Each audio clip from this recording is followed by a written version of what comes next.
On February 21st, 2020, Best Coast released their fourth album, Always Tomorrow. And here's what I thought. Best Coast is the American rock duo made up of Bethany Cosentino and Bob Bruno. Their surf rock sounds first graced my ears back in 2013 when I heard that they were opening for Green Day for a concert I was going to go see. I gave them a listen, watched the video for Our Deal, directed by Drew Barrymore, also starring Childish Gambino and iCarly. And shortly after, I fell in love with their album Crazy For You. Fast forward 10 years after that album came out and we have Always Tomorrow. Bethany has gone through a lot of changes since her last release in 2013, most importantly giving up drinking, which I believe inspired the latest batch of songs. Now, after only a few listens, I will give my initial reaction and thoughts to this album, track by track. Track 1, Different Light. The band really feels refreshed and full of energy. It's kind of like waking up from the best nap. It has that familiar Best Coast delivery, but matured. The ahs in the background off the top are kind of reminiscent of Waves, but the instrumentals seem a little bit darker than what I'm used to from Best Coast. There's a fun little vocal effect at the start of the second verse. But yeah, they've thrown me a surfboard and I'm here for the ride. Track 2, Everything Has Changed. The first thing I thought of when I heard this song was Weezer, like Beverly Hills. But refreshed, like in a good way. Bethany is singing about how she's gotten sober and how, well, everything has changed. The song continues with the fuller sound from the band, which is great. Track 3, For the First Time. This song kind of slows things down a bit. There's some nice synth chords in the second verse. It's a lighter song, happier tone than the two last songs, which is a nice instrumental change. The lyrics of the song are also about, well, change, which feels a little redundant considering the last song was literally called Everything Has Changed. I don't mind the song, but I think I would just prefer it to be later on in the track list, not right after the last song about change. With that being said, on a human level, I am very happy that Bethany has gone through some positive changes. Track 4, Graceless Kids.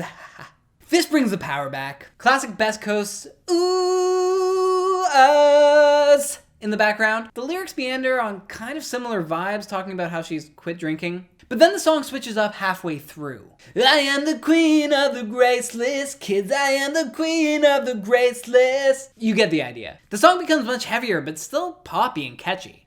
Overall, it's a lot of fun. Track 5, Wreckage. There's almost like a 80s keyboard sound buried at the start of the song.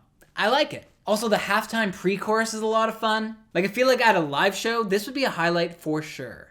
Lyrically, Bethany is talking about how she's accepted that she's changed and is now wondering what's next. How does she make sense of this new life? The song has great vocal melodies, probably some of Bethany's best vocal work on this album. Track 6, Rollercoaster. The song almost has a 60s groove to it, mixed with like a 90s indie touch. The super distorted bass really grooves and helps the song move along. It definitely shows some experimentation from Best Coast, which I think works, but I would have loved to see this fleshed out even more. And maybe a little variation in the almost 4-minute song. Track 7, Master of My Own Mind. Again with the 80s keys. The song is a lot of fun. It has really tight production. It's a pretty standard song up until the halftime spaced out vibraty interlude. That helps bring the song to a new level, which is pretty great. Track 8, True.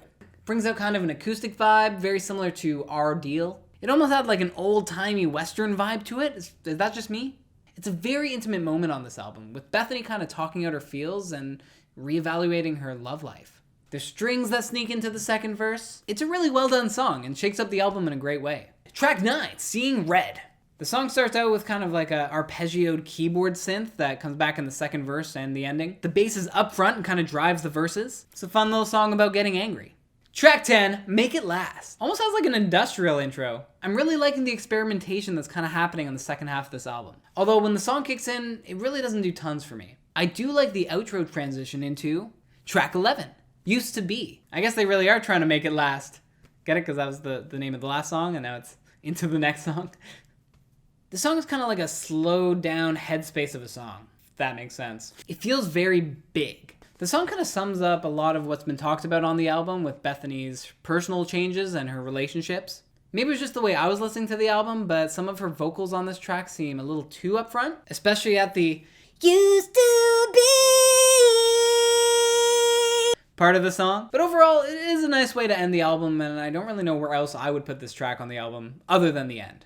Overall, after my first listen, I definitely like it. It by no means blew me away, but I don't really think it had to. It was nice to check in on the band and hear that Bethany is doing good. There's definitely a few tracks on this album that are fun and different and might have me coming back after a few more listens. It's a very mature Best Coast sound, probably the most mature we've heard so far. Sonically, it has a very transitional sound, and I could have seen this as an EP, but I mean that in a good way. Like, it makes me look forward to what Best Coast comes up with next. So, after my first listen, I'd give this album a solid 6 out of 10 changes. But again, this is just my initial reaction and thoughts. But what did you think about the album? Are there key parts that I'm missing? Let me know below. Otherwise, join my progression as I continue to listen to new music. Subscribe, like, or ride a bike. Until next time, peace.